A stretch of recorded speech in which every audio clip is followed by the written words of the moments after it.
Hello and I welcome you all. This video is about vision current affair magazines. हम पढ़ते पढ़ते थक जाते हैं विजन करंट अफेयर को और फिर भी वो ख़त्म नहीं होता है। Literally it's around 125 pages plus. तो इतना पढ़ना काफ़ी टफ हो जाता है और मैगजीन में काफ़ी फिजूल की भी बातें लिखी होती है और काफ़ी सारे इतने सारे पॉइंट्स होते हैं कि मतलब आप पढ़ते पढ़ते भूल जाते हो। तो मुझे लगा कि let me share some tips जो कि मैं यूज करता हूँ जनरली फास्ट पेस में कवर करने के लिए। तो मैं जनरली फास्ट पेस में कवर कर लेता हूँ, उसके बाद कुछ वीडियो लेक्चर्स देख लेता हूँ, तो इससे मेरा करंट अफेयर का पोर्शन मेजरली कवर हो जाता है। तो लेट मी शो यू। तो ये देखो अगस्त की मैगजीन है, 2024 का विजन का करंट अफेयर अगस्त का है ये। तो इसमें मैंने शॉर्ट नोट्स बना रखे हैं और ये शॉर्ट नोट्स आपको हेल्प करेगा कि कैसे पढ़ना है। तो ये फॉर एग्जांपल ये देखो पॉलिटी एंड गवर्नेंस का ये टॉपिक था। फर्स्ट क्या था, सब क्लासिफिकेशन ऑफ शेड्यूल कास्ट। तो इसमें लिखा हुआ था, पूरा ब्यौरा दिया हुआ था कैसे कोर्ट ने जस्टिफाई किया, क्या नहीं किया, फलाना ढेकाना। तो इसमें क्रक्स क्या रहा, हमें आजकल के पेपर देखोगे यूपीएससी का तो सीधा क्रक्स पे पूछता है, व्हाट वाज द क्रक्स, पूरा आउटकम क्या रहा, आउटकम के ऊपर। तो इसका आउटकम कुछ नहीं था कि अलाउ कर दिया है, कोर्ट्स ने अलाउ कर दिया है कि सब classification of caste schedule caste होना चाहिए on the basis of adequate representation. तो रिप्रेजेंटेशन एडिक्वेट है तो कोई दिक्कत नहीं है, सब classification of schedule caste schedule tribe OBC हो जाना चाहिए। ये कोर्ट ने मुहर लगा दी है और बस इतने से के लिए इस क्रक्स के लिए पूरा विजन में पूरा 2 पन्ने का चैप्टर दिया रहता है। तो मुझे मेरा मानना है कि अगर आपको पढ़ना है, ज़्यादा नॉलेज गेन करनी है तो आप पढ़ सकते हो, या फिर अगर आपको रिवाइज करना है तो सिंपली इस तरह से जैसे मैंने नोट्स बनाया इस फॉर्म में आप इन वेरी लेस टाइम, लगभग 3-4 घंटे में आप पूरा मैगजीन अच्छे से कवर कर पाओगे। तो लेट्स कंटिन्यू। तो this is the first topic polity and governance का, जिसमें था सब क्लासिफिकेशन ऑफ शेड्यूल कास्ट। तो इसमें कोर्ट्स ने जो सुप्रीम कोर्ट का 7 बेंच का जो कॉन्स्टिट्यूशनल बेंच था, तो उसने अलाउ कर दिया है कि सब क्लासिफिकेशन ऑफ शेड्यूल कास्ट होना चाहिए। कंडीशन क्या है, based on adequate representation. Now second topic is types of centrally sponsored schemes. तो आपको पता है इंडिया में 2 तरह की स्कीम चलते हैं, एक सेंट्रल सेक्टर वाला और एक दूसरा है सेंट्रली स्पॉन्सर्ड वाला। तो स्पॉन्सर्ड वाले में सेंट्रली स्पॉन्सर्ड का न्यूज़ में था, तो इसी पे विजन में दिया हुआ है। तो इसमें देखो सेंट्रली स्पॉन्सर्ड मेजरली 3 तरह के हैं। एक है जो कोर इंटरेस्ट पे फोकस करेगा, दूसरा कोर ऑफ द कोर, जो भी कोर है उसके अंदर का उस पर ही फोकस करेगा, और तीसरा है ऑप्शनल, आपको फोकस करना है तो करो या फिर नहीं भी स्किप भी कर सकते हो। इस तरह के 3 तरह का सेंट्रली स्पॉन्सर्ड प्रोजेक्ट्स होते हैं। अब देखो कोर में क्या है, कोर में नेशनल डेवलपमेंट एजेंडा, हमारा क्या एजेंडा होने वाला है 10 साल 20 साल के लिए आगे वाला। फॉर एग्जांपल प्रीवियसली 1960 के दशक में ग्रीन रिवॉल्यूशन हुआ था, वो एक कोर एजेंडा था कि कैसे हम फूड सप्लाई को मेंटेन कर सके कंट्री में बढ़ती हुई आबादी के साथ। तो वो था एक कोर एजेंडा और उस पर काम किया गया। पीएम गति शक्ति योजना, ये भी कोर एजेंडा है, आज के लिए नहीं है, ये आगे के 15-20 साल 50 साल के को देख के ये दिया जा रहा है, ये कोर इंटरेस्ट है। लेकिन दूसरा है कोर ऑफ द कोर। अब ये तो कोर हो गया, लेकिन core of the core interest मतलब इसका होना बहुत ही ज़रूरी है। फॉर एग्जांपल इसमें मनरेगा स्कीम है, मनरेगा क्या करता है, ये एम्प्लॉयमेंट प्रोवाइड करता है रूरल एरियाज़ में 100 दिन की गारंटी के साथ। तो ये क्या फोकस कर रहा है, एम्प्लॉयमेंट पे, सस्टेनेंस पे और जो बेसिक लाइवलीहुड पे फोकस कर रहा है। ये बहुत ही इंपॉर्टेंट है, क्योंकि अगर मनरेगा जैसे स्कीम्स नहीं होगी तो काफ़ी लोगों के पास रोज़गार नहीं होगा, भूखे मरेंगे लोग। तो ये हो गया core of the core. Third is optional. तो ऑप्शनल, अब देखो खाने का जुगाड़ हो गया, डेवलपमेंट एजेंडाज हम लोग देख लिए। अब ऑप्शनल स्कीम्स बहुत सारे होते हैं और इसमें बॉर्डर एरिया डेवलपमेंट प्रोजेक्ट्स वगैरह आ गया, सिक्योरिटी वगैरह पे फोकस्ड। फॉर एग्जांपल अभी vibrant village programs border areas में बनाए जा रहे हैं, तो वो ऑप्शनल स्कीम्स है, सेंट्रल स्पॉन्सर्ड स्कीम है बट ऑप्शनल है। Now next topic was on the issue of surrogate ads. Surrogate ads, surrogacy आपको पता है, सरोगेसी का मतलब सरोगेसी का मतलब क्या होता है? सरोगेसी का मतलब होता है ऑनरशिप। ऑनरशिप आपकी है लेकिन उसे कोई और ग्रो कर रहा है, तो ये हो गया सरोगेसी। जैसे सरोगेट मदर्स होते हैं, चाइल्ड किसी और का होता है और वो वूम देती है एज ए रेंटल, तो वो हो गया सरोगेसी। तो उसी तरह सरोगेट एड्स भी हैं। एड्स ये क्या करते हैं? ये सब्सटीट्यूट हैं, मतलब आपको दिखाना कुछ और आप प्रचार किसी और को कर रहे हो। तो आप दिखा रहे हो फॉर एग्जांपल ऑफिसर चॉइस, जो लिकर का एक कंपनी है ऑफिसर चॉइस, आपको पता है ऑफिसर चॉइस या मैकडोनल्ड, ये ऐसे करके कुछ शराब की कंपनियां हैं। तो अगर ये कंपनियां टॉफ़ी बेचना शुरू कर दे, कहे ये ऑफिसर चॉइस की टॉफ़ी है, तो इनका मेन एजेंडा क्या है? टॉफ़ी बेचना है क्या? नहीं, एब्सोल्युटली नहीं। इनका ब्रांड इस्टेब्लिश हुआ है दारू के ऊपर, तो ये दारू बेचेंगे ना, ये अपना ब्रांड प्रमोट कर रहे हैं टॉफ़ी बेच के। तो सरोगेट एड्स भी इसे रेगुलेट करने की बात की जा रही थी। Substitute ads for product that can't be advertise, तो इस पे रेगुलेशन की बात की जा रही है। देखो मैं इसके डिटेल में नहीं जाऊँगा बिकॉज डिटेल काफ़ी ज़्यादा हो जाएगा और दैट इज़ नॉट इम्पॉर्टेंट, क्योंकि अभी एग्ज़ाम भी बहुत दूर है।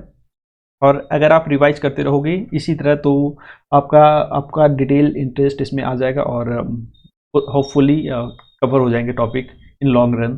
तो ये था surrogate ads. Fourth point was UCC, uniform civil code. You know it is under article 44 और सब्जेक्ट इसमें कवर होते हैं डिवोर्स, मैरिज, प्रॉपर्टी, इनहेरिटेंस वगैरह वगैरह। मतलब जो रेगुलर लाइफ में है, जो जिसका क्रिमिनल लिंक्स नहीं है, वो सारे मैटर्स कवर होते हैं यूसीसी। इस पर काफ़ी ज़्यादा डिबेट चल रहा है, तो आपको याद होना चाहिए आर्टिकल 44 में है ये, और इन सब विषय पे डिवोर्स, मैरिज, प्रॉपर्टी, इनहेरिटेंस वगैरह पे ये फोकस करता है। Now fifth topic is anticipatory bell. तो एंटिसिपेटरी बेल का मतलब क्या है?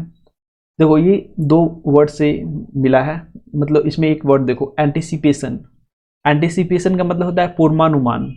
अगर कोई क्राइम हुआ है और आपको अंदेशा है कि उसमें आपका नाम आ रहा है, तो आप एंटिसिपेटरी बेल ले सकते हो।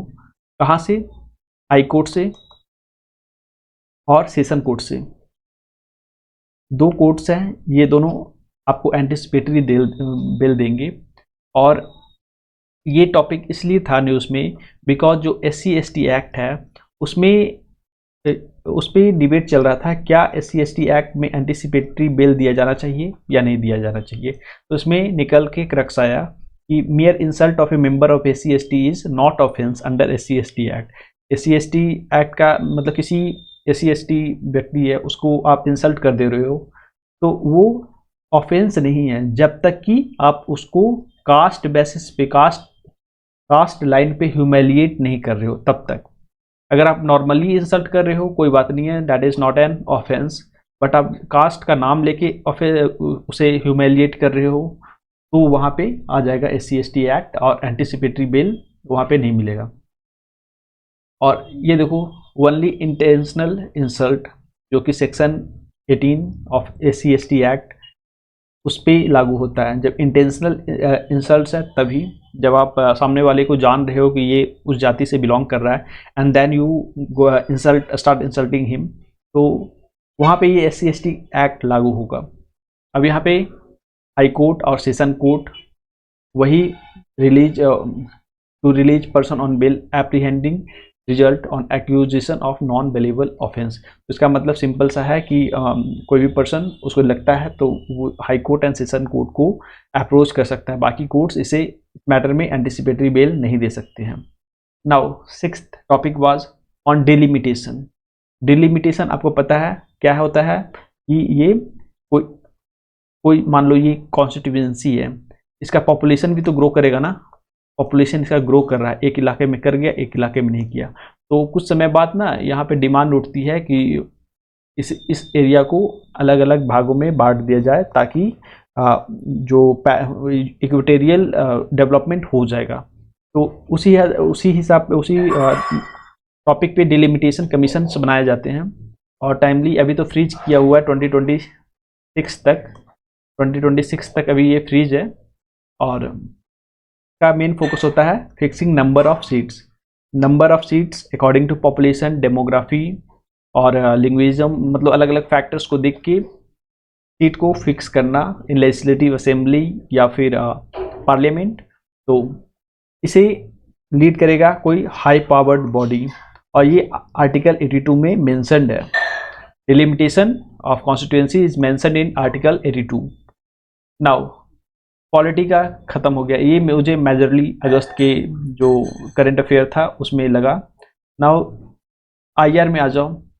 तो आईआर में हमेशा एक टर्म आ रहा है, कौन सा? Global south.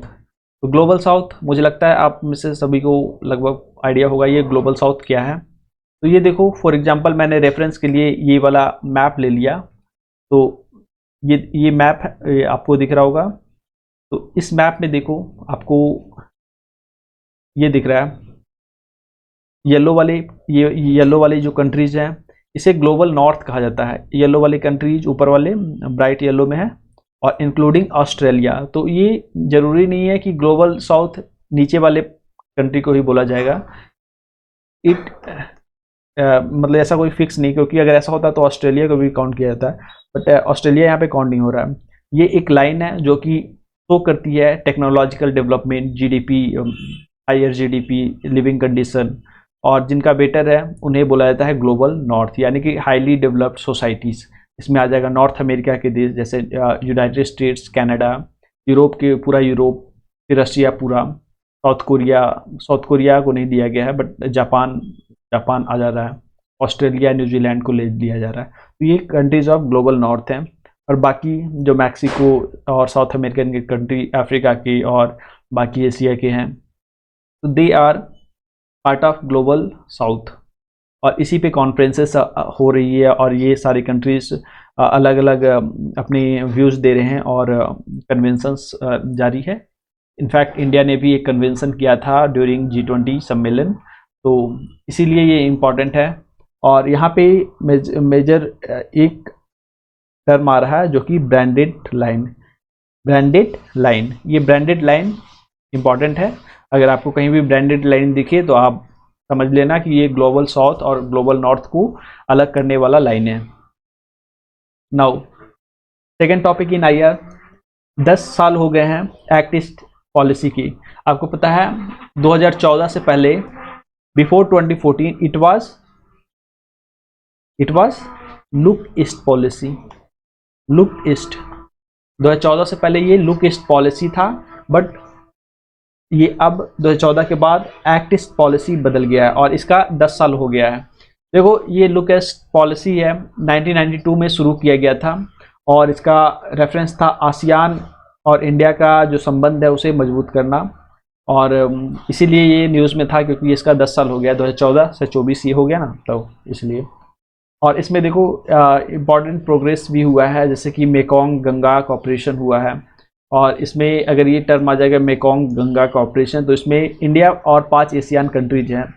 देखो एशियन कंट्रीज टोटल 10 है, लेकिन इसमें 5 ही एशियन कंट्रीज मेकोंग गंगा में है। रीजन वाई, बिकॉज ये 5 एशियन कंट्रीज है जो कि कॉन्टिनेंटल है, मतलब ये मेनलैंड जो एशियन लैंडमास है उससे जुड़ा हुआ है। फॉर एग्जांपल ये अगर इंडिया है तो यहाँ पे म्यांमार, फिर उसके बाद लाओस, कंबोडिया, वियतनाम, थाईलैंड, तो ये 5 हैं। तो यही 5 मिलके मेकोंग गंगा कॉपरेशन के अंडर है। और मेकोंग एक रिवर है, मेकोंग रिवर जो साउथ ईस्ट एशिया में चाइना से ओरिजिन होती है और यहाँ पे साउथ चाइना सी में एम्प्टी कर जाती है। तो ये मेकोंग और गंगा रिवर इंडिया की। Now third topic is 16+1 initiative. 16+1 क्या है? 16+1 आपको अगर याद होगा तो ये 2-3 साल पहले काफ़ी न्यूज़ में था 16+1 कॉपरेशन, और इसमें मेजॉरली चाइना का नाम आ रहा था। तो ये क्या है?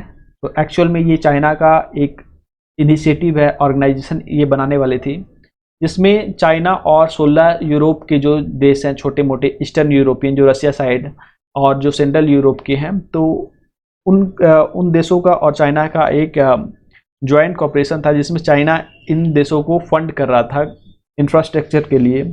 यही था 16+1 इनिशिएटिव, बट ये अब लग रहा है जैसे फेल हो जाएगा because of active engagement of France, Germany and United states. तो ये वाला इसीलिए न्यूज़ में था। तो यहाँ पे टर्म याद रखना 16+1 इनिशिएटिव। नाउ रिसेंटली आपने देखा होगा कि एक और विस्म क्यूब नाम का कुछ न्यूज़ में है, विस्म क्यूब। तो आपको पता होना चाहिए विस्म क्यूब क्या है।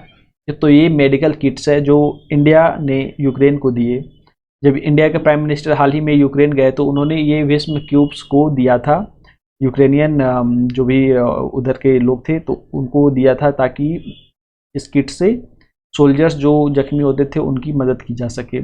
इस किट्स में काफ़ी मतलब ये छोटा सा किट होता है, लेकिन इसमें बहुत सारे इंजरी से सेफ्टी के लिए इसमें होता है मटेरियल मौजूद। Now again para diplomacy. तो व्हाट इज पैरा डिप्लोमेसी? तो पैरा डिप्लोमेसी का मतलब है कि गवर्नमेंट डायरेक्टली नॉट इन्वॉल्व, जो सेंट्रल गवर्नमेंट है वो इन्वॉल्व नहीं है, और उनके अगल बगल के निचले लेवल के लोग फॉरेन अफेयर्स में इन्वॉल्व है, तो that is called para diplomacy. तो ये न्यूज़ में इसलिए है क्योंकि केरला गवर्नमेंट ने एक एक्सटर्नल कॉपरेशन ऑफिशियल को अपॉइंट किया था। केरला गवर्नमेंट ने एक्सटर्नल कॉपरेशन ऑफिशियल को अपने दम पे एक अपॉइंट कर दिया, और व्हाट वाज दिस? तो इसे सेंट्रल गवर्नमेंट में देखा as a violation of union list. Union जो लिस्ट है हमारा, तो इसमें इसका वायलेशन देखा था सेंट्रल गवर्नमेंट ने, एंड इनफैक्ट कोर्ट्स ने भी इसे रिजेक्ट कर दिया बिकॉज जो foreign affair is strictly under the union list. तो और ये यूनियन लिस्ट के आइटम 10 में आता है, उसका मतलब more than 60 items, probably 100 items union में है, तो आइटम 10 है ये। और ये deals with the foreign policy capacity of सब नेशनल गवर्नमेंट। तो जहाँ भी सब नेशनल गवर्नमेंट का फॉरेन पॉलिसी वगैरह का इशू आएगा तो वहाँ पे आप पैरा डिप्लोमेसी मान लेना। पैरा डिप्लोमेसी वो वाला वर्ड है, और इसका अलग अलग नाम भी है, जैसे कि स्टेट डिप्लोमेसी, कॉन्टिनेंटल डिप्लोमेसी, या रीजनल डिप्लोमेसी, या सब नेशनल डिप्लोमेसी। ये सारे पैरा डिप्लोमेसी के ही पार्ट हैं। नेक्स्ट वन, साउथ चाइना सी, जो कि काफ़ी न्यूज़ में था अभी रिसेंटली। तो साउथ चाइना सी पे आप जान लो कि इसमें आपको कुछ ज़्यादा पूछेगा नहीं, क्या ही पूछ सकता है साउथ चाइना सी। इसमें आपको मेजॉरली पूछेगा तो आइलैंड्स के नाम पूछ लेंगे, या जो रीफ्स के नाम पूछ लेंगे, या इससे सराउंडिंग कौन कौन से देश है उनके नाम पूछ लेंगे। तो आज मैं बता दे रहा हूँ यहाँ पे कुछ आइलैंड्स के नाम जो साउथ चाइना सी में मौजूद हैं, they are disputed. For example ये है Spratly Island, Paracel Islands, Luconia Shoals, Scarborough Shoals, Subi Reef, Fiery Cross Reef. ये स्कॉर्बोक सोल हमेशा न्यूज़ में होता है बिकॉज ऑफ दोनों का दावा है China and Philippines, China plus Philippine, ये स्कॉर्बोक सोल पे। ये Paracel Island, Spratly Island, Paracel China ने कब्जा कर रखा है, स्पार्टी आइलैंड बीच में है जिसपे काफ़ी सारे देशों का पे दावा है। लुकोनियन सोल, तो Subi Reef and Fiery Cross Reef. तो ये कुछ टर्म ध्यान में रखना बिकॉज दे आर हमेशा न्यूज़ में आता है, क्योंकि नेवीज की टक्कर होती रहती है साउथ चाइना सी में। Next one, the topic is diaspora engagement. तो आपको पता है कि government of India, specially ministry of external affair, जो फॉरेन मिनिस्ट्री है, उन लोगों ने काफ़ी सारे स्कीम्स बना रखे हैं। तो एक स्कीम्स उसमें है नो इंडिया प्रोग्राम, ये मिनिस्ट्री ऑफ एक्सटर्नल अफेयर के अंडर ही है। फिर दूसरा है प्रवासी भारतीय दिवस, ये हमेशा हर 2 साल में मनाया जाता है, और ये 9 जनवरी को मनाया जाता है। ऐसे इसका फिक्स डेट नहीं है, बट इस साल ये 9 जनवरी को मनाया गया था। और ये प्रवासी भारतीय दिवस याद रखना 2 साल के बाद ही होता है।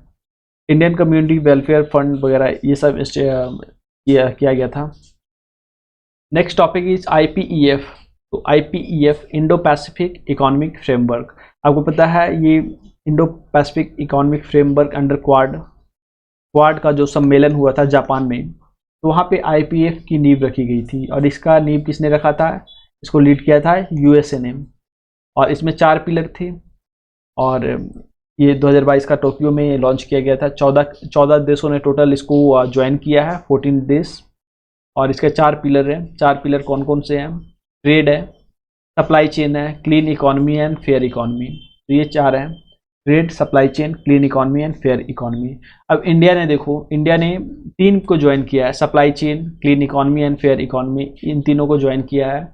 और ट्रेड वाले पार्ट में इंडिया इज ऑब्जर्वर। ऑब्जर्वर क्यों है? क्योंकि यहाँ पे डिस्प्यूट हो गया था रिगार्डिंग इंडिया का मानना है गुड्स एंड सर्विसेज का दोनों का होना चाहिए, गुड्स प्लस सर्विसेज। बट जो डेवलप्ड कंट्रीज है वो सिर्फ गुड्स पे राजी हैं, क्योंकि अगर सर्विसेज पे वो राजी हो जाएंगे तो उन्हें इमिग्रेशन पॉलिसी अपनी थोड़ी ढीली करनी होगी, इससे इंडियंस को फ़ायदा हो जाएगा। तो इसीलिए वो सिर्फ गुड्स पे राजी हैं, इसलिए इंडिया यहाँ पे ऑब्जर्वर है। अब सेंट मार्टिन आइलैंड देखो, रिसेंटली बांग्लादेश में तख्ता पलट हुआ था और यहाँ पे सेंट मार्टिन आइलैंड्स का हमेशा नाम में आ रहा था। और ये क्यों न्यूज़ में था? क्योंकि बांग्लादेश की प्राइम मिनिस्टर एंड उनके पार्टी के लोगों का मानना है कि वो ये जो सेंट मार्टिन आइलैंड है, जो कि बांग्लादेश और म्यांमार के बिल्कुल बीचों बीच में पड़ता है, उस पर मिलिट्री बेस बनाना चाह रहा है यूनाइटेड स्टेट, USA। तो इसलिए ये न्यूज़ में था सेंट मार्टिन आइलैंड। इसका दूसरा बहुत सारे नाम है लोकल में। तो लोकल में कुछ नाम है जैसे नारियल खेल जंजीरा, कोकोनट आइलैंड्स, दारूचीनी द्वीप और फिर सिनेमन आइलैंड्स। तो ये सब कुछ लोकल नाम्स हैं, नॉट इम्पॉर्टेंट, बस ये नाम इम्पॉर्टेंट है, सेंट मार्टिन आइलैंड्स, जो कि न्यूज़ में है because of US influence in Bangladesh.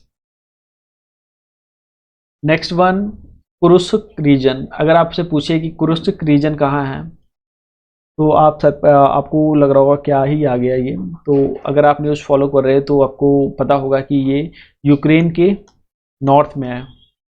ये अगर यूक्रेन है तो यहाँ पे नॉर्थ में ये कुरुशक रीजन है और ये रशिया का पार्ट है। इसे यूक्रेन ने कब्जा कर रखा है, more than 50% of land Ukraine कब्जा कर चुका है इस रीजन का। तो इसीलिए ये न्यूज़ में था, कुरुशक रीजन बिलोंग टू रशिया, ये रशिया का पार्ट है और इस पर यूक्रेनियन भी कब्जा है। Next one is the topic is economy.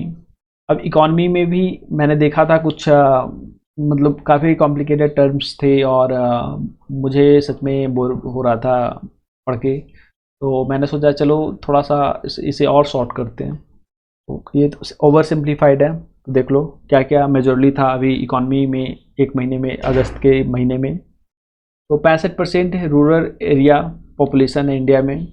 India की टोटल पॉपुलेशन जो 1,42,000 के लगभग है, 1 करोड़ 142 करोड़ राउंड। तो 65% इसका है जो रूरल एरिया में रहती है और 35% है जो कि अर्बन में है।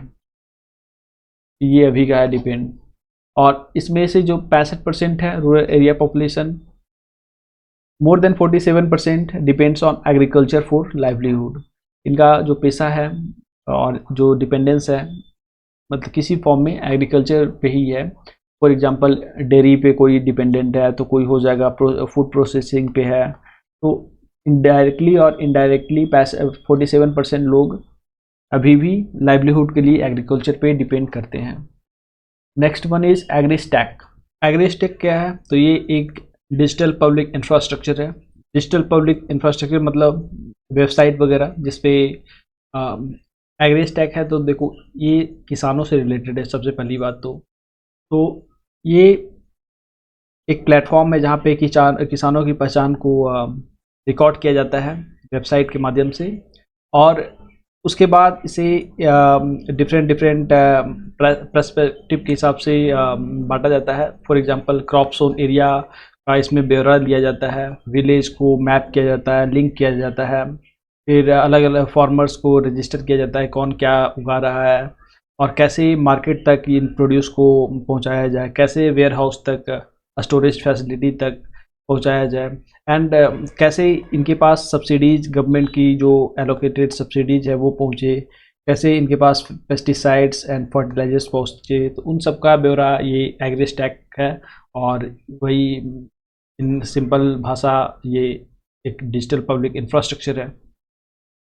नेक्स्ट इसी में लाइव स्टॉक का है। तो इंडिया के पास वर्ल्ड का सबसे ज़्यादा लाइव स्टॉक है, नंबर 1 पॉपुलेशन के हिसाब से, नंबर 1 लाइव स्टॉक, और लार्जेस्ट प्रोड्यूसर ऑफ मीट भी है इन बफेलो मीट का स्पेशली।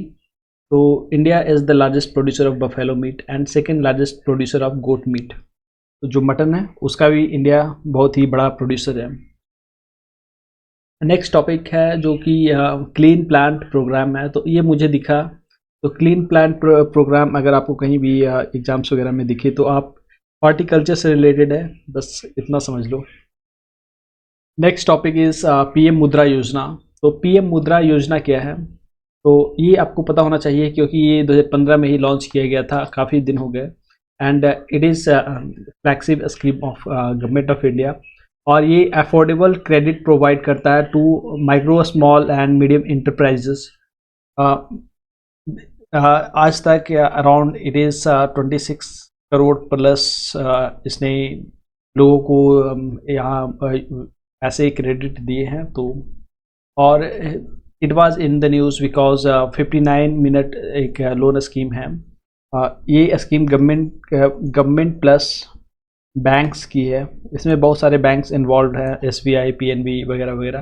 तो गवर्नमेंट और बैंक दोनों मिलकर कोऑपरेट कर रहे हैं और इनके हिसाब से 59 मिनट में एक लोन को पास कर दिया जाता है। तो इसीलिए पीएम मुद्रा योजना अभी न्यूज़ में थी।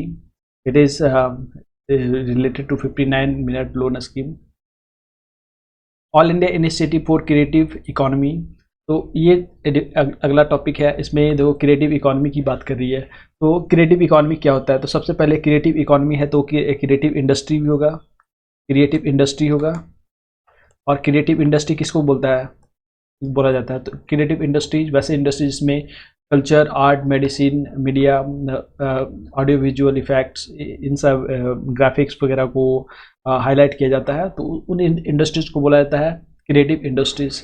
और इसका ग्रोथ काफ़ी एक्सपोनेंशियल तरीके से इंडिया में हो रहा है, स्पेशली जब डिजिटल रिवॉल्यूशन पीक पे है। तो ऑब्वियस सी बात है इन सब industries and along with social media, तो ये सब प्रमोट कर रहे हैं इंडस्ट्री को। तो रिसेंटली इसका एक कॉन्फ्रेंस हुआ था और इसे लॉन्च किया गया था इंडियन चैम्बर ऑफ कॉमर्स। ये ध्यान रखना कि ये किसी गवर्नमेंट की स्कीम नहीं है। All India initiative for creative economy was launched by Indian chamber of commerce. Next one is transit oriented development. तो ये transit oriented development is important because ये न्यूज़ में इसलिए है बिकॉज काफ़ी सारे इंडिया में जो सिटीज़ है वो ओवर पॉपुलेशन फेस कर रहे हैं, और ओवर पॉपुलेशन फेस कर रहे हैं तो इसमें ट्रैफिक पे बहुत ज़्यादा लोड पड़ता है। तो ट्रैफिक से निपटने के लिए कुछ इनोवेटिव पब्लिक स्पेसेस इस तरह से डिज़ाइन किए जा रहे हैं कि ऊपर सड़क है या फिर मेट्रो रेल वगैरह का पुल है और नीचे पब्लिक स्पेसेस हैं। इस तरह से यूटिलाइज किया जा रहा है अर्बन स्पेसेस को। और इसका यूटिलिटी डेंसली पॉपुलेटेड रीजन में है, specially cities Tier 1 and Tier 2। और इसमें land use and transport planning किया जाता है, और cluster jobs, housing services around public transport services. तो अगर मान लो ये मेट्रो है तो एक इलाका क्लस्टर हो जाएगा यहाँ पे कॉलोनीज़ का, एक क्लस्टर हो जाएगा इंडस्ट्रीज़ का, एक क्लस्टर हो जाएगा अलग अलग कैफेटेरिया वगैरह होटल सर्विसेज का। इस तरह से ये प्रमोट किया जाता है अर्बन प्लानिंग में। तो यही है ट्रांजिट ओरिएंटेड डेवलपमेंट, और ये कोई नया कॉन्सेप्ट नहीं है, इनफैक्ट इंडिया में काफ़ी सालों से है। एंड इसका एक प्राइम एग्जांपल आप देख लो तो ये मेट्रो रेल है, और not just metro rail, you can take that it is smart cities also. Urban infrastructure development fund also, तो ये सारे हैं और ये बिल्कुल नया नहीं है। यूएन ग्लोबल टैक्स ट्रीटी, तो रिसेंटली क्या हुआ ना कि एक कॉन्फ्रेंस बुलाया गया था यूनाइटेड नेशंस में और उस पर बात किया जा रहा था ग्लोबल टैक्स पे। तो इट इज़ सिग्निफिकेंस इसका इसलिए है क्योंकि जो बड़ी बड़ी कंपनीज होती है स्पेशली फ्रॉम डेवलप्ड कंट्रीज जैसे गूगल, एप्पल, ये सब है जो सर्विसेज प्रोवाइड करती है और in the form of social media, in the form of online platforms, और ये बहुत सारा रेवेन्यू जनरेट करके अपने देश लेके जाती है। और इसमें क्या होता है ना कि जो निचले छोटे मोटे देश हैं जैसे developing countries and under developed countries, तो उनको इनका जो रेवेन्यू, इनके देश से कमाया गया रेवेन्यू, उनमें एक पैसा भी नहीं मिलता है, कुछ कोई शेयर नहीं मिलता है। तो उस चीज़ को लेके यूएन ग्लोबल टैक्स ट्रीटी ये नाम से कॉन्फ्रेंस हो रहा था और इसे इंडिया ने सपोर्ट किया है बिकॉज इसमें ऑब्वियस सी बात है कि इंडिया का फ़ायदा होगा। तो बस ये ध्यान रखना, ये इंटरनेशनल टैक्स सिस्टम है और है नहीं, मतलब इस पर अभी बात ही चल रही है। Next, debt for development swap papers, तो ये पेपर्स IMF ने पब्लिश किया है। ये पेपर को देख के आपको लग रहा होगा कोई चाइनीज इन्वेस्टमेंट काइंड ऑफ है, but it is not.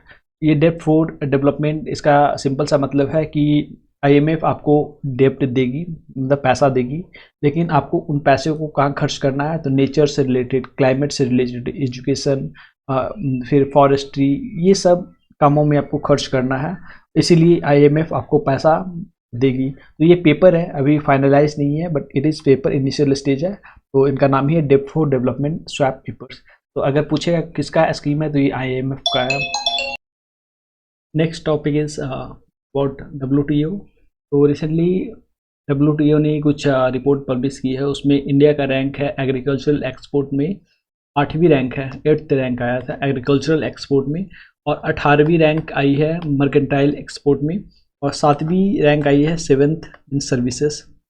Mercantile export का मतलब गुड्स, मतलब सामान, और इसमें चाइना नंबर 1 है, second United states of America. Next topic is front running. Front running क्या होता है, तो use of non public information two by और सेल सिक्योरिटी। बेसिकली ये हिंडनबर्ग वाला केस है, तो हिंडनबर्ग ने एक रिपोर्ट पब्लिश करता था और उसके बाद शेयर स्टॉक्स के जब वैल्यू डाउन होते थे तो वो शॉर्ट सेलिंग करते थे, तो बस वही वाला है case. Use of non public information two by और सेल सिक्योरिटीज है, इसे इलीगल इन इंडिया कर दिया गया है। ये front running is illegal in India.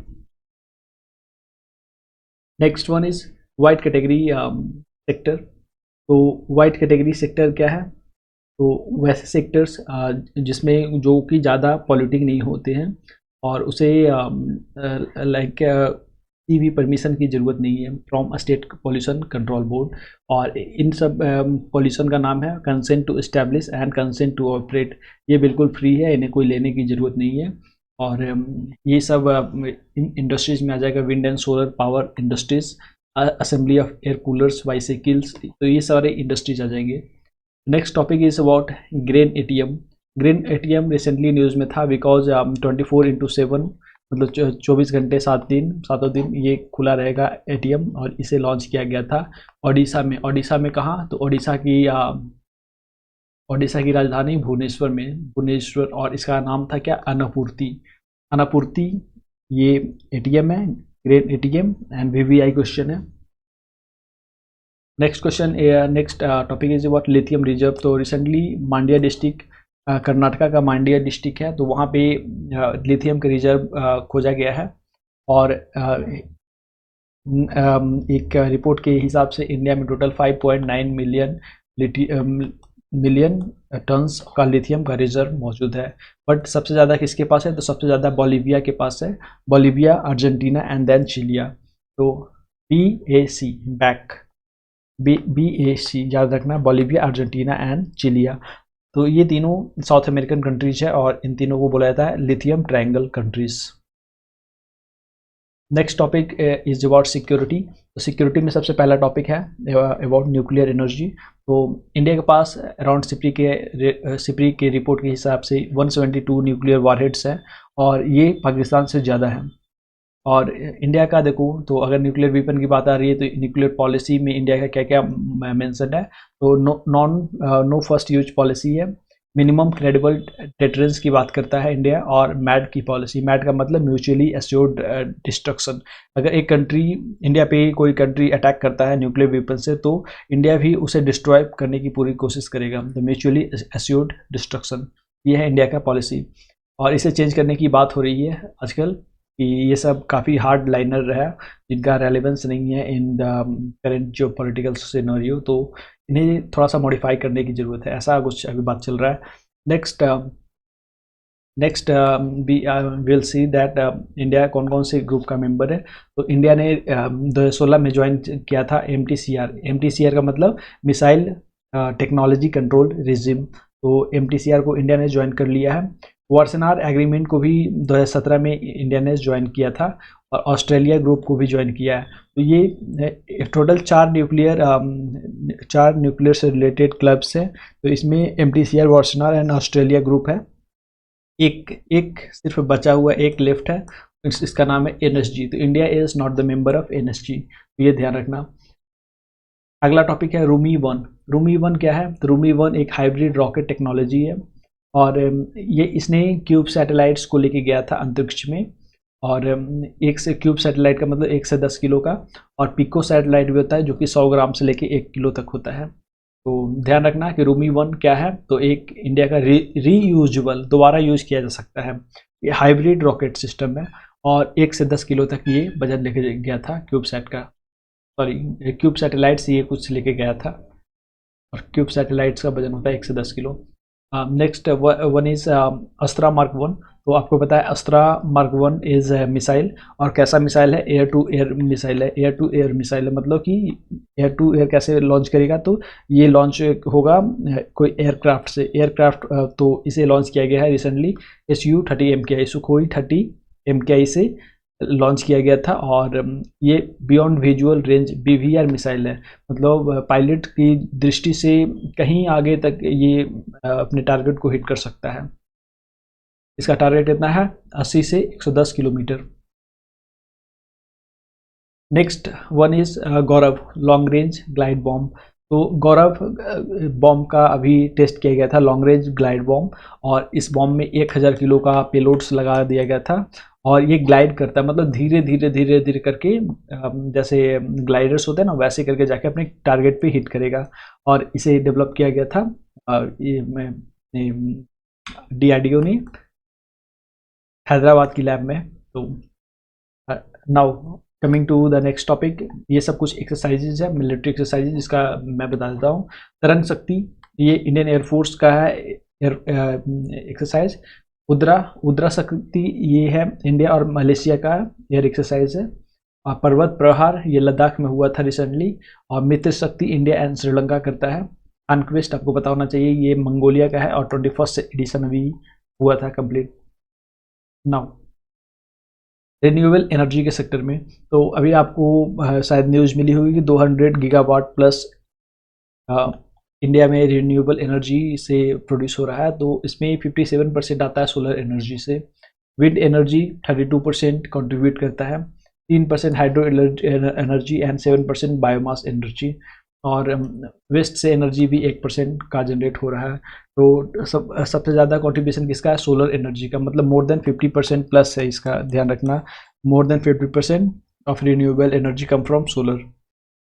अब देखो इंडिया का इन द ग्लोबल रैंकिंग, तो चौथा है रिन्यूएबल एनर्जी कैपेसिटी के मामले में, इंडिया इज 4th रैंक्ड, और चौथा है विंड एनर्जी के मामले में भी, बट सोलर के मामले में ये 5वां है। और अभी कितना है इंडिया का capacity, 85.47 gigawatt of energy, solar energy India भी प्रोड्यूस कर रहा है from solar. First time cross 200 gigawatt from non fossil fuel energy. और लार्ज हाइड्रो पावर कैपेसिटी है इंडिया की 46 गीगावाट, 47। तो अभी हमारा इंडिया का टारगेट है 2030 तक कितना, कि हम 500 गीगावाट का एनर्जी जनरेट करेंगे फ्रॉम रीन्यूएबल सोर्सेस, और ये लगभग कंट्रीब्यूट करेगा 50% of India's energy demand by 2030। Next topic is about Wainganga Nalganga link project. तो आपको याद होना चाहिए क्योंकि अभी रिसेंटली महाराष्ट्र गवर्नमेंट ने वैनगंगा नैलगंगा लिंक प्रोजेक्ट का शुरुआत किया था। तो मैं आपको थोड़ा सा बता दूं, वैनगंगा है जो गोदावरी नदी की ट्रिब्यूटरी है, नैलगंगा है जो तापी पूर्णा जो उसका बेसिन है, तो उसमें ये इसका जाता है पानी नैलगंगा का, और इन दोनों को लिंक करने की योजना है। लिंक इसलिए करना है क्योंकि मराठवाड़ा रीजन जो महाराष्ट्र का है वो काफ़ी सूखा से ग्रसित होता है, तो वहाँ पहुँचाने की योजना है। और इसके साथ साथ एक और प्रोजेक्ट था नार पार गिरना वैली प्रोजेक्ट, तो ये भी साथ साथ है प्रोजेक्ट।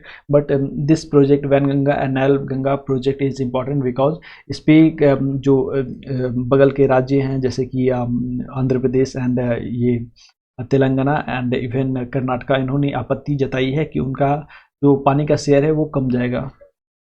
तो ये देखो मैप है महाराष्ट्र का मैप, और इंडिया में देखो ये महाराष्ट्र यहाँ स्टेट यहाँ पे है, और इसमें इस वाले रीजन में ये वाला मराठवाड़ा रीजन है, तो यहाँ पे पानी की कमी हो जाती है अक्सर, तो इसीलिए इस रीजन को जो ड्राई काफ़ी रहता है, तो वहाँ पे रिवर लिंक प्रोजेक्ट के माध्यम से थोड़ा सा किसानों को पानी पहुँचाने की योजना है। और ये देखो अभी टोटल अराउंड इंडिया में 30 के लगभग रिवर लिंकिंग प्रोजेक्ट्स चल रहे हैं। इसमें नॉर्थ इंडिया में भी काफ़ी सारे हैं एंड काफ़ी सारे साउथ में भी है। फॉर एग्जांपल देख लो मानस सतकोसी तीस्ता गंगा प्रोजेक्ट, कोसी मेची, कोसी घाघरा, गंडक गंगा, ऐसे घाघरा यमुना, तो ये सारे हैं। साउथ में भी महानदी, गोदावरी कृष्णा करके, कृष्णा पेन्नार, ऐसे लगभग 30 total river linking project India में चल रहे हैं, 30+। अब finance, climate finance action fund, तो इस ये आप अभी आप समझ लो क्लाइमेट, अभी कॉन्फ्रेंस ऑफ पार्टी हुई थी अजरबैजान में ये कॉन्फ्रेंस ऑफ पार्टी हुई थी। तो COP हमेशा से होते रहा है, तो COP में क्या हुआ कि ये COP 29 था, ठीक है। तो इसमें अजरबैजान ने प्रपोज किया कि एक क्लाइमेट फाइनेंस एक्शन फंड बनाते हैं, तो इस पे सारे देश राजी हो गए और ये बना, और इसका हेडक्वार्टर बनाया गया अजरबैजान की कैपिटल बाकू को, और ये यहीं से लॉन्च हुआ ये क्लाइमेट फाइनेंस एक्शन फंड। और इसका मेन पर्पस वही होगा कि क्लाइमेट चेंज से एडेप्टेशन में मदद करना और लड़ना। 3 न्यू वेटलैंड्स इन रामसर साइट, तो अभी रिसेंटली रामसर कन्वेंशन के अंदर 85 टोटल हो गए हैं इंडिया के रामसर साइट्स। इसमें 3 जोड़े गए थे, तो 3 पहले 82 था, 82 से 85 हो गए। तो 3 कौन कौन से जुड़े हैं, तो 3 में ये है नंगाराजन तमिलनाडु, ध्यान रखना, नंजाराजन वाइल्ड बर्ड सेंचुरी, नंजाराजन ध्यान रखना, नंजाराजन बर्ड सेंचुरी कहाँ है, तमिलनाडु। और काजूवेली तमिलनाडु, और तवा रिजर्वायर ये मध्य प्रदेश का है। तो नंजारायन और काजूवेली ये दोनों तमिलनाडु के बर्ड सेंचुरी हैं, और तवा रिजर्वायर मध्य प्रदेश का है। टोटल 85 है। तमिलनाडु में सबसे ज़्यादा रिजर्वायर्स है ये वेटलैंड वाले। और state of the world mangroves report recently publish किया गया है, और इसे पब्लिश किया है ग्लोबल मैंग्रोव अलायंस ने, और इसे पब्लिश किया गया था 26 जुलाई को। और रीजन इसका क्या है कि 26 जुलाई को इंटरनेशनल मैंग्रोव डे सेलिब्रेट किया जाता है। तो ध्यान रखना, state of the world mangrove report कौन पब्लिश करता है, तो by mangrove alliance, global mangrove alliance ये निकालता है। और इसके मुताबिक क्या है, साउथ एशिया में 1/3 ऑफ ग्लोबल मैंग्रोव डेंसिटी है, और इंडोनेशिया में सबसे ज़्यादा मैंग्रोव्स है। Next topic is Neelakurinji. अगर आप NCERT पढ़ते हो तो आपको पता होना चाहिए कि ये नीलाकुरंजी एक प्लांट है जो कि 12 साल में फूल देता है, 12 साल बाद ये फूल देता है। और जैसा कि नाम है नीलाकुरंजी, तो ये होना चाहिए कहाँ पे, नीलगिरी की पहाड़ियाँ, नीलगिरी पे नीलाकुरंजी उगता है। और नीलगिरी कहाँ है, नीलगिरी है तमिलनाडु, कर्नाटका और केरला के ट्राई जंक्शन में। ये तमिलनाडु, ये कर्नाटका और ये केरला, तमिलनाडु कर्नाटका केरला के ट्राई जंक्शन पे नीलगिरी है, और वहाँ पे नीलाकुरंजी फ्लावर मिलता है। और इसे रिसेंटली IUCN ने वल्नरेबल की कैटेगरी में डाल दिया है। रीजन क्यों, क्योंकि ये जो झाड़ी है ये धीरे धीरे कम रहा है, क्योंकि because of grazing, because of human encroachment और and because of alien species invasion. Next one is atmospheric river. तो एटमॉस्फेरिक रिवर क्या होता है, तो ये क्या होता है ना कि 2000 किलोमीटर या 2000 किलोमीटर से लेके 500 किलोमीटर, 500 किलोमीटर चौड़ा, 2000 किलोमीटर अराउंड लंबा। तो कम भी हो सकता है, ज़्यादा भी हो सकता है, इट डजेंट मैटर। तो मान लो इतना, ये ऐसे ही पतला लंबा एक बादल का ग्रुप होता है, ठीक है, बादल जैसा होता है, और ये काफ़ी ज़्यादा पानी कैरी करता है फ्रॉम ट्रॉपिक। तो इक्वेटोरियल रीजन है ना, ये इक्वेटोरियल अर्थ का, तो वहाँ से ये कैरी करता है और पोलर रीजन की तरफ ये लेके जाता है पानी को। तो ये एटमॉस्फेरिक रिवर इसीलिए बोला जाता है इसे। ये बादल ही है, पतला लंबा बादल, जो कि काफ़ी पानी को लेके जाता है, इसीलिए इसको फ्लाइंग रिवर भी बोला जाता है। तो यही है आपका atmospheric river. Next one is seamount के बारे में पढ़ना है। तो अभी क्या हुआ ना कि इंडिया के जो national centre for polar and ocean research है, उन्होंने काफ़ी पहले ही जो सी माउंट है, निकितीन सी माउंट बोला जाता है इंडियन ओशन में, निकितीन सी माउंट है। तो वहाँ पे इंडिया का जो centre for polar and ocean research है, उसने कुछ माउंट्स को आइडेंटिफाई किया था। फॉर एग्जाम्पल उनका नाम दिया गया है Ashoka, Chandragupta and Kalpataru. Ashok, Chandragupta and कल्पतरु। तो इन सब सी माउंट्स को इंडिया ने आइडेंटिफाई किया था और इसके लिए पिटीशन दायर की थी। कहाँ पे, तो इंटरनेशनल हाइड्रोग्राफिक ऑर्गेनाइजेशन के पास इंडिया ने पिटीशन दायर की थी, और United nation economy and social council UNESCO के इंटरनेशनल ओशन कमीशन के पास, इन दोनों जगह यहाँ पे अप्रूवल मांगा था कि यहाँ पे हमें माइनिंग करने के लिए अनुमति दीजिए। तो अनुमति मिल गई है। तो ये इन जो सी माउंट्स है, इनका नाम भी इंडिया ने रखा क्या, अशोका, कल्पतरु और चंद्रगुप्ता। तो अगर आपको एग्जाम में आ जाए तो आप सीधा लिख देना ये सब अशोका, कल्पतरु और ये अशोका, कल्पतरु, चंद्रगुप्ता क्या है, तो ये सी माउंट है जहाँ पे इंडिया को परमिशन मिली है माइनिंग करने के लिए। और माइनिंग किस चीज़ की करनी है, तो कोबाल्ट। तो कोबाल्ट आपको पता होना चाहिए, कोबाल्ट क्या है, ये बैटरी में यूज होता है, और जिसके पास जितना कोबाल्ट वो उतना अच्छा, उतना ज़्यादा बैटरीज को मैन्युफैक्चर कर पाएगा वो। तो इसलिए ये सिग्निफिकेंट है। और ये कहाँ पे है, निकितीन सी माउंट इंडियन ओशन में, हिंद महासागर में ही है। अब अगला जो अटलांटिक मैसिव। अटलांटिक मैसिव क्या है, तो अटलांटिक मैसिव एक पहाड़ है, अंडर समुद्र के नीचे का एक पहाड़ है, और इसमें रिसेंटली अमेरिका ने ड्रिल किया था। ड्रिल कितना किया था, तो 1.2 किलोमीटर ड्रिल किया था। और ड्रिल किसने किया था, तो जोइडस रिजोल्यूशन नाम का एक कंपनी है, जोइडस रिजोल्यूशन, उसने किया था अमेरिका में। तो ये एटलांटिस मैसिव, इसकी लोकेशन अगर आपको पूछे तो ये मिड एटलांटिक रीजस के पास है, अटलांटिक ओशन में बीच में एकदम रीजस है, वहाँ पे मिलते हैं, तो वहाँ पे है। और सबसे लंबा ये आज तक का ड्रिल है पूरे ह्यूमन हिस्ट्री में, 1.2 किलोमीटर। नेक्स्ट है पार्टिकुलर ट्राइबल वल्नरेबल ग्रुप, पीटीवीजी। तो ये न्यूज़ में इसलिए है बिकॉज कुछ है जो ट्राइबल पॉपुलेशन है उनको हैबिटेशन राइट दे दिया गया है। हैबिटेशन राइट का मतलब है कि रहने का अधिकार। जो ये लोग जहाँ पे पहले भी जंगलों में या फिर किसी घास के मैदान वगैरह में रहते थे, तो वहाँ पे इन्हें रहने का अधिकार दे दिया गया है। तो यहाँ पे सबसे ज़्यादा इम्पोर्टेंट ये है कि ये देवर कमेटी रिपोर्ट। तो देवर कमेटी रिपोर्ट ये पहली रिपोर्ट थी जिसने आइडेंटिफाई किया था पार्टिकुलर ट्राइबल वल्नरेबल ग्रुप, और ये 1960-61 में ये रिपोर्ट पब्लिश किया गया था। और उसके बाद से इन कम्युनिटी के ऊपर थोड़ा सा ध्यान देने जाने लगा। उसके पहले ये इन लोगों को ज़्यादा सहूलियतें नहीं मिलती थी सरकार की तरफ से, बिकॉज इनकी पॉपुलेशन बहुत कम है। तो इनमें याद करने लायक कुछ नहीं है वैसा, बस ट्राइबल पॉपुलेशन का नाम याद रखना कि कौन कौन से ट्राइबल पॉपुलेशन है और कहाँ होते हैं। तो मैं रेफरेंस के लिए बता देता हूँ, जुआंग, पौदी भुनियास, तो ये है जयपुर देवघर रीजन ऑफ ओडिशा। ओडिशा के जयपुर देवघर रीजन में जुआंग्स, पौदी भुनियास रहते हैं जंगली एरिया में। और वरिया एमपी में, मध्य प्रदेश में वरिया। और कमार बाइगा छत्तीसगढ़ में रहते हैं। तो ये रेफरेंस के लिए अगर आपको एग्ज़ाम में पूछे जुआंग क्या है, पौधी भूयास क्या है, बरिया क्या है, कमार बाइगा क्या है, तो ये पार्टिकुलर ट्राइबल वल्नरेबल ग्रुप है। और इस पीटीवीजी को क्लासीफाई किसने किया था? देवर कमेटी रिपोर्ट ने। Next one is A1 and A2 milk. तो देखो मिल्क है, दूध है जो दो तरह का होता है, A1 और A2 मिल्क। A2 मिल्क है जो कि देसी गायों से मिलती है, देसी गाय भैंस से। और A2 मिल्क है, सॉरी A2 है, A2 जो है देसी गाय और भैंसों से मिलती है। A2 A2 है जो देसी है, ठीक है।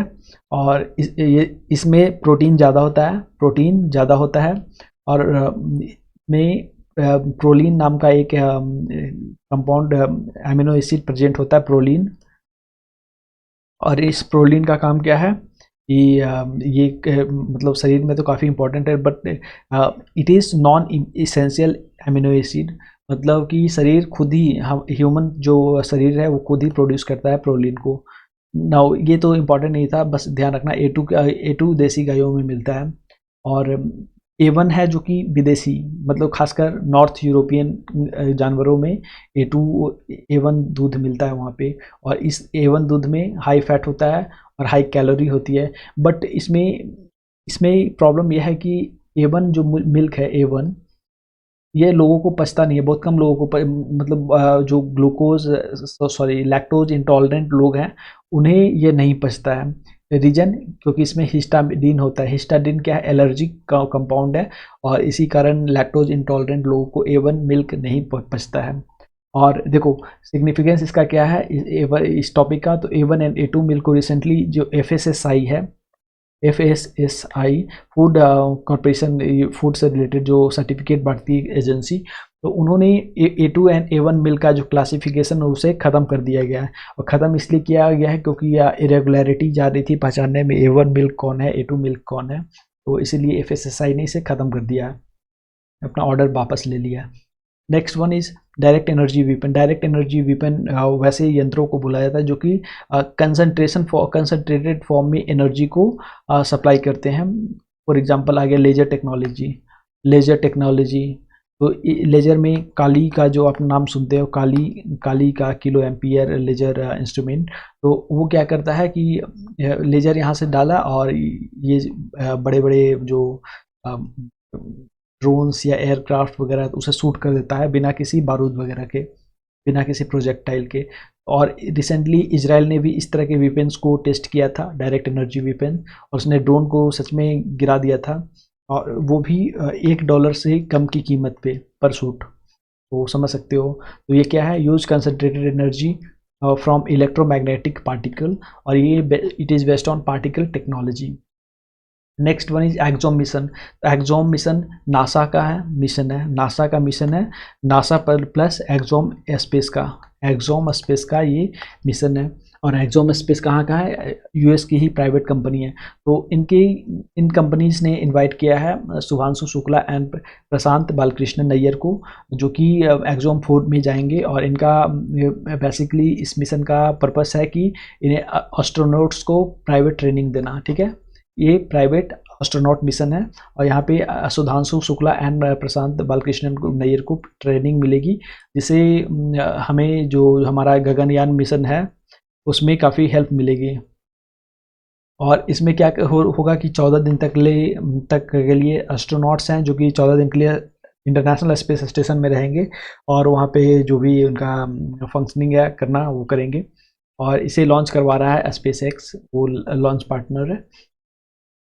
Next topic is technological doping. तो अभी ओलंपिक्स हुए हैं, ओलंपिक्स, तो उसमें क्या हुआ कि फॉर एग्जांपल स्विमर्स हैं तो कुछ स्विमर्स हैं डेवलप्ड कंट्रीज से हैं, तो डेवलप्ड कंट्रीज वाले कुछ ज़्यादा पैसा देते हैं उनके ड्रेसिंग वगैरह पे। तो क्या होता है ना कि यहाँ पे टेक्नोलॉजिकल डोपिंग का मामला आता है। इसका मतलब है कि वैसे कपड़े या वैसे इंस्ट्रूमेंट जो एक एथलीट को या जो खिलाड़ी है उसे हेल्प करता है दूसरों से बेहतर परफॉर्म करने में, तो इन टेक्नोलॉजीज़ को बोलते हैं टेक्नोलॉजिकल डोपिंग। मतलब कि उस पर्सन की कैपेसिटी उतना नहीं है, लेकिन वो कपड़ों की मदद से या कुछ यंत्रों की मदद से या उसके इक्विपमेंट्स में कुछ ऐसा है जिससे वो सामने वाले जो उसका जो प्रतिद्वंदी है उससे ज़्यादा अच्छा कर पा रहे हो, उसे बोलते हैं टेक्नोलॉजिकल डोपिंग, और इसे बैन कर दिया गया है। तो इसका इंग्लिश में सिंपल सा ये डेफिनेशन है, gaining A competitive advantage using a sports equipment. Anti matter, तो एंटी मैटर ये वाला वर्ड काफ़ी न्यूज़ में था। रीजन वाई, बिकॉज देखो मैटर हमें पता है, मैटर क्या है, anything that occupy space and have मास, तो ये वाला वेट, तो ये है मैटर, तो सेम है एंटी मैटर, लेकिन इसका उल्टा। अब देखो उल्टा तो मुझे नहीं पता क्या होता है, बट मैटर है तो इसका उल्टा बोला जा रहा है एंटी मैटर है। और मैटर और एंटी मैटर जब फ्यूज करते हैं, मिलते हैं आपस में, तो सिर्फ एनर्जी बचता है, सारा चीज़ ख़त्म, सिर्फ एनर्जी मिलेगा। तो ये है एंटी मैटर, तो same property as the counterpart but opposite charge. तो ये इसका डेफिनेशन बताया गया है, और अभी रिसेंटली इसको मतलब डिस्कवर भी किया गया है, एंटी हाइपर हाइड्रोजन को डिस्कवर किया गया था, इसीलिए बोला जा रहा है ये। Next one is thorium molten salt nuclear plant. तो आपको पता होना चाहिए कि चाइना ने अभी गोबी डिजर्ट में एक न्यूक्लियर पावर प्लांट बनाया है, और इसे ये फोर्थ जनरेशन है, फोर्थ जनरेशन। अभी इंडिया में थर्ड जनरेशन है, ये फोर्थ जनरेशन पे ये लोग पहुंच गए। और फोर्थ जनरेशन में बेसिकली ये होता है कि इन्हें पानी की ज़रूरत नहीं है, कूलिंग करने के लिए न्यूक्लियर पावर प्लांट में पानी की ज़रूरत होती है ना, वाटर, तो ये वाटर की ज़रूरत नहीं लेंगे।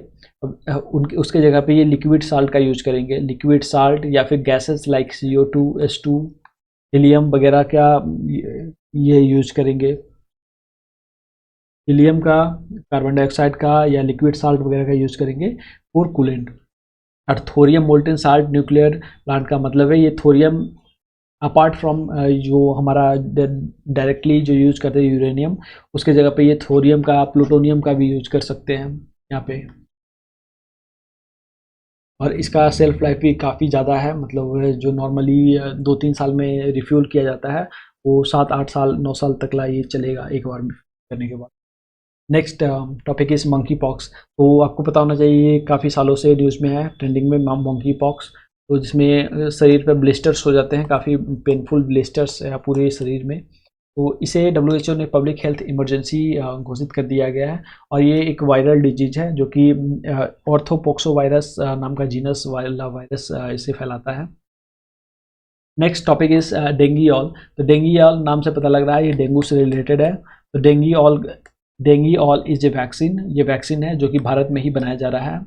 और डेंगू के बारे में एक बात है कि ये मॉस्किटो से फैलता है। कौन सा मॉस्किटो? तो फीमेल मॉस्किटो, फीमेल में कौन सी? तो Aedes mosquito, female Aedes aegypti mosquito. और एडिस एजिप्टी को टाइगर मॉस्किटो भी बोला जाता है, मतलब बड़ा मॉस्किटो एक साइज में होता है। और ये दो और भी बीमारियां फैलाता है, जैसे चिकनगुनिया और जीका। बस यहाँ पे ध्यान रखना कि डेंगू क्या है। डेंगू एक वायरल बीमारी है जो कि मॉस्किटो से के द्वारा फैलाया जाता है। Next topic is Hayflick limit. ये वाला टर्म अभी न्यूज़ में आया था, हेफ्लिक्स लिमिट। रीजन इसका ये है क्योंकि हेफ्लिक्स नाम का जो व्यक्ति था वो मर गया, और मर गया तो इनकी जो डिस्कवरी थी या इनका स्टडी था वो न्यूज़ में ट्रेंडिंग में था, बिकॉज इन्होंने स्टडी किया था on the issue of human ageing. Human, तो हम लोग, हमारा जो उम्र बढ़ती है उस पर इन्होंने शोध किया था। और इसमें इन्होंने ये बताया कि 125 साल तक ह्यूमन का जो सेल का लाइफ साइकिल है चलता है, मतलब हमारा शरीर है 125 साल तक सेल को रीजनरेट करेगा। उसके बाद सेल अरेस्ट की फेज में आया था, मतलब सेल मरने लगता है अपने आप धीरे धीरे। 125 साल के बाद सेल खुद मरने लगता है, उसका जो डिवीजन करने की क्षमता होती है जो कम जाती है, इसीलिए इंसान मर जाता है। तो ये इनका कहना था, और इसीलिए ये ट्रेंडिंग में भी था। और वैसे भी 125 साल कौन जीता है। Next topic is Kakori robbery. तो काकोरी रॉबरी आपको पता है इंडियन इंडिपेंडेंस हिस्ट्री का एक सिग्निफिकेंट पार्ट है। तो इसे काकोरी रॉबरी को 9 अगस्त 1925 को अंजाम दिया गया था बाय हिंदुस्तान रिपब्लिकन एसोसिएशन के मेंबर्स द्वारा। और इसमें कौन कौन लोग शामिल थे? तो राम प्रसाद बिस्मिल थे, अशफाक उल्ला खान थे, राजेंद्र लाहिरी एंड रोशन सिंह थे। और इन सबों को मृत्यु की सज़ा मिली थी, डेथ सेंटेंस मिला था। और यहाँ पे सिग्निफिकेंस बात मैं बता दूँ तो HRA जो हिंदुस्तान रिपब्लिकन एसोसिएशन है वो 1924 में बना था, 1924 में बना था। और इसका जो मेन जो इंस्पिरेशन था जो सोशलिज्म था, सोशलिज्म बिकॉज उस समय सोवियत रशिया था, वो सोशलिज्म के बदौलत ही पूरे देश पे कब्जा काबिज हो चुका था, कम्युनिस्ट रशिया। तो उसी को देख के यहाँ पे इनका भी ये भी थोड़ा सा आकर्षित थे सोशलिज्म की तरह। और फाइनली उन्होंने 1928 में पूरे तरह से नाम ही चेंज कर लिया, HSRA नाम बदल दिया, हिंदुस्तान सोशलिस्ट रिपब्लिकन एसोसिएशन। और इनके मेंबर्स आपको पता होना चाहिए कि भगत सिंह, सुखदेव, राजगुरु, आज़ाद, ये सब थे, चंद्रशेखर आज़ाद। ना इसमें एक और इम्पॉर्टेंट है बात है कि फिलॉसफी ऑफ बॉम्ब एक बुक थी जिसे भगवती चरण बोहरा ने लिखा था, फिलॉसफी ऑफ बॉम्ब, जिसे भगवती चरण बोहरा ने लिखा था। क्यों लिखा था? क्योंकि ये बताना चाह रहे थे कि ये जो रिवॉल्यूशनरी ग्रुप है, इनका अल्टीमेट जो एम है वो ब्रिटिशों को मारना नहीं है, रैदर जो लोकल लोग हैं उन्हें एक अच्छी ज़िंदगी देना है, अच्छा कानून व्यवस्था देना है, ये इनका मन। और इसी पे इन्होंने लिखा था पूरा ये philosophy of bomb. Next topic is gallantry awards. तो गैलेंट्री अवार्ड्स क्या है? तो गैलेंट्री अवार्ड्स मतलब बहादुरी वाला अवार्ड। तो ये 2 साल में 2 बार दिया जाता है, एक दिया जाता है 15 अगस्त को और दूसरा दिया जाता है 26 जनवरी को, साल में 2 बार दिया जाता है। और ये भी 2 तरह के ये होते हैं, पहला वॉर टाइम मतलब युद्ध के समय में दिया जाने वाला अवार्ड, और दूसरा है पीस टाइम अवार्ड। तो इस युद्ध के समय में कौन कौन सा दिया जाता है? तो इसमें परमवीर चक्र, महावीर चक्र एंड वीर चक्र। तो ध्यान रखना, वीर नाम याद रख लो, वीर वाला है जो युद्ध के समय में, तो परमवीर, महावीर एंड वीर चक्र युद्ध के समय में। और पीस टाइम मतलब शांति के समय में, शांति के प्रतीक कौन थे? अशोक थे, तो याद रखना अशोक चक्र। कीर्ति चक्र एंड शौर्य चक्र, अशोक चक्र, कीर्ति चक्र एंड शौर्य चक्र, ये है peace time.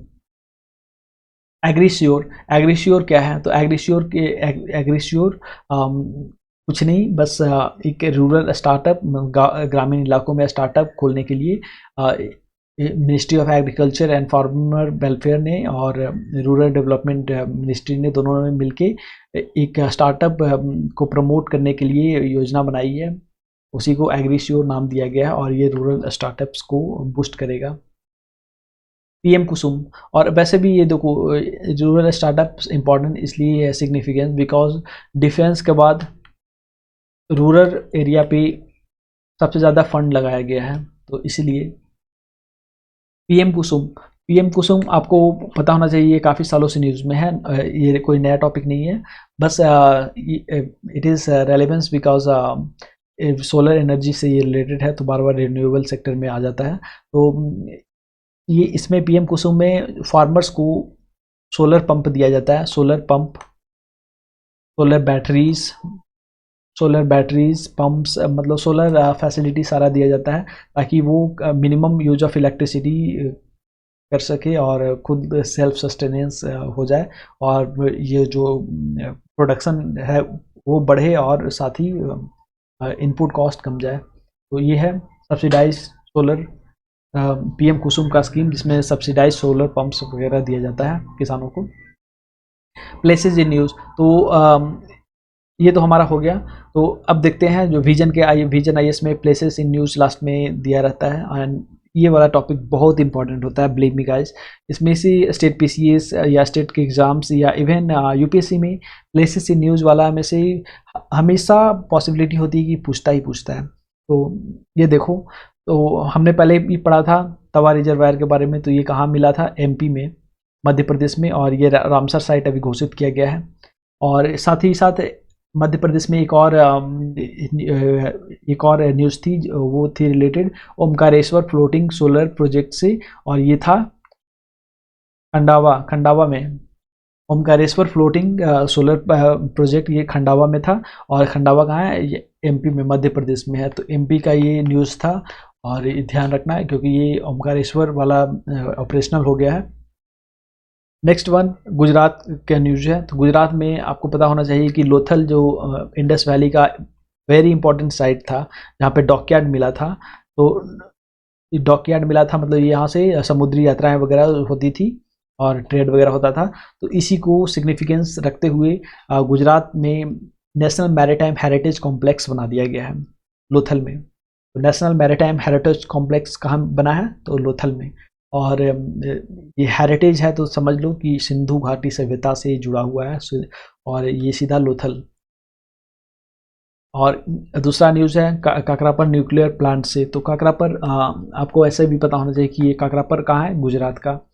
Next one is Karnataka. Karnataka में भी कुछ न्यूज़ आया था, जैसे कि लिथियम रिजर्व का न्यूज़ आया था। और लिथियम ये कहाँ मिला था? मांड्या डिस्ट्रिक्ट ऑफ कर्नाटका में मिला था। त्रिपुरा भी न्यूज़ में था, क्योंकि दुम्बर डैम जो है, दुम्बुर डैम है गुमटी नदी पे। गुमटी नदी है त्रिपुरा की एक नदी, और उस पे बना है दुम्बुर डैम। और रिसेंटली इस डैम का पानी ओवरफ्लो कर गया था, और इसके कारण बताया जाता है कि बांग्लादेश में बाढ़ आ गया था। बट ये एलिगेशन पूरी तरह गलत थे, और इसमें रिवर का कोई और इस इंडिया का कोई भी हाथ नहीं था। ये सब नेचुरल फेनामेना था, और उसी को लेके ये दुम्बुर डैम और गुमटी नदी पे मतलब न्यूज़ में आ गई थी। ना बिहार से भी एक न्यूज़ है। बिहार से न्यूज़ कहाँ से है? तो गया जिला से है।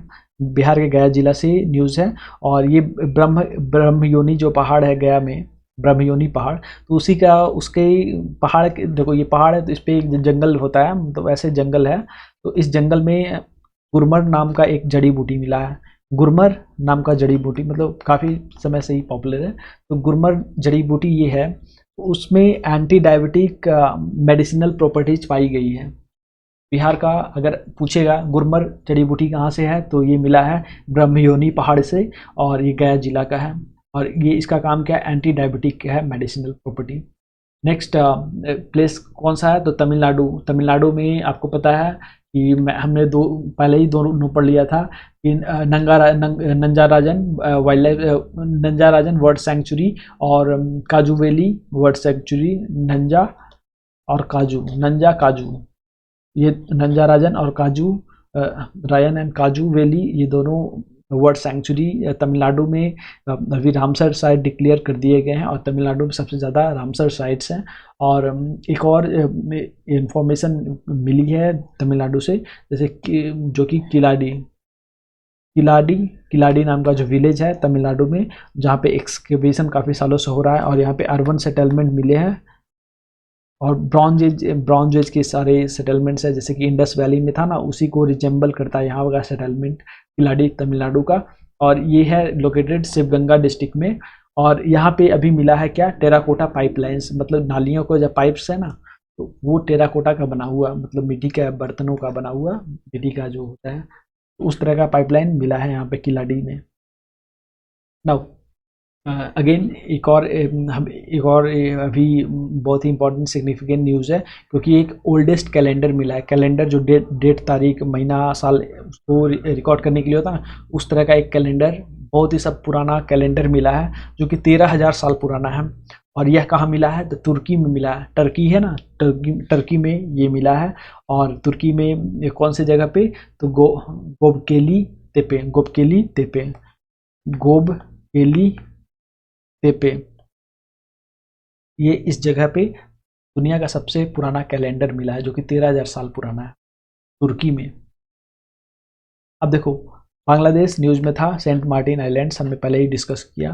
फिर नेक्स्ट है तंजानिया। तंजानिया भी न्यूज़ में था, बिकॉज माउंट किलिमंजारो पे इंडियन ऑफिसर्स ने जाके उसकी चढ़ाई की थी, mount Kilimanjaro Tanzania.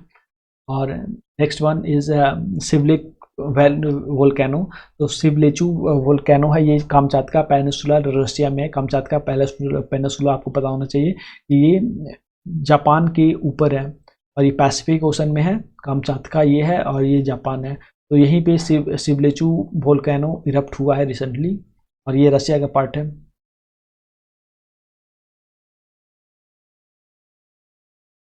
Sidhu and कानू मुर्मू, तो ये रिसेंटली में न्यूज़ में इसलिए थे क्योंकि अभी इनके नाम पे हूल दिवस मनाया गया है। हूल दिवस जो कि 30 जून को मनाया गया है, 30 जून को हूल दिवस मनाया गया था। और ये सिग्निफिकेंस इसलिए रखते हैं क्योंकि ये इन्होंने संथाल रिवोल्ट को लीड किया था, जो 1856 में ब्रिटिशों के ज़माने में लड़ा गया था। और इसमें जो लीडर थे कौन कौन? सिद्धू एंड कानू मुर्मू, चांद भैरव, सिद्धू कानू। और इनका जो मेन टारगेट थे वो दिखू थे। दिखू कौन थे? तो दिखू थे बाहरी लोग। बाहरी लोग में कौन हो जाएंगे? मारवाड़ी लोग थे, सेठ बनिया, ठेकेदार, ये सब जमींदार, ये सब लोग थे, दिखू कहलाते थे। और ये लोग संथालों की ज़मीनों को हड़प रहे थे धीरे धीरे। तो इसी के विरोध में इन लोगों ने लड़ा था। और ये इंडिया का सबसे पहला पीजन मूवमेंट इसी को कहा जाता है, first pigeon movement, Santhal revolt. और इसके बाद टिनेंसी एक्ट, रिफॉर्म एक्ट आया था, जो संथाल परगना टिनेंसी एक्ट के बाद फिर संथाल परगना बनाया गया था। तो ये था आज का हमारा पूरा विजन सेशन। विजन का हमने करंट अफेयर पूरा कवर किया अगस्त का, और इसे हमने बिल्कुल लगभग 2 घंटे से कम में 2 आवर के अराउंड इसमें कवर किया है। और मुझे लगता है ये सफिशिएंट होगा। और इसी तरह मैं पढ़ता हूँ, और मुझे लगता है कि आपको भी इसी तरह कवर करना चाहिए, बिकॉज विजन का जो मैगजीन है उसमें मेंस ओरिएंटेड दिया रहता है, mains oriented line by line. और उस तरह से पढ़ना प्री के लिए मुझे नहीं लगता इम्पॉर्टेंट है। अगर आप इस तरह से कवर करोगे तो सिंपल टॉपिक्स कवर हो जाएंगे। और इन लॉन्ग रन अगर ये रिवाइज होते हैं तो आपको रिवीजन में मदद मिलेगी, साथ ही आपको याद हो जाएगा टॉपिक, एटलीस्ट टॉपिक याद हो जाएगा। और मेन प्री में हमें क्या चाहिए? तो प्री में चाहिए बस एक हिंट, और ये हिंट दे देगा। और ये मुझे लगता है इस तरह से आप कवर करते हो तो आपका स्टेट पीसीएस भी निकलेगा, यूपीएससी का प्री निकल जाएगा, और मेंस के लिए भी हिंट मिल जाएगा, और अदर एग्ज़ाम्स में भी हेल्प होगी। तो this was for today guys. अगर आपको ये लेक्चर अच्छा लग रहा है तो मैं इसी तरह और भी करंट अफेयर सीरीज लाऊंगा। और stay connected. Goodbye, thank you, stay blessed.